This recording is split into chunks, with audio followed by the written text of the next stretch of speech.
ট্রফির দিক থেকে বিবেচনা করলে আইপিএল এর সবচেয়ে সফল দল চেন্নাই সুপার কিংস। অথচ 2025 সালের আইপিএলে চেন্নাই সুপার কিংস সবার আগে বিদায় নিয়েছে। বিষয়টি চেন্নাইয়ের সমর্থকরা যেমন মানতে পারছেন না দলটির অধিনায়ক মহেন্দ্র সিং ধোনি নিজেও।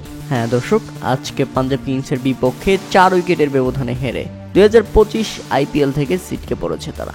2025 আইপিএলে প্রথম দল হিসেবে চেন্নাই সুপার কিংস সবার আগে বাড়ির টিকিট ধরেছে।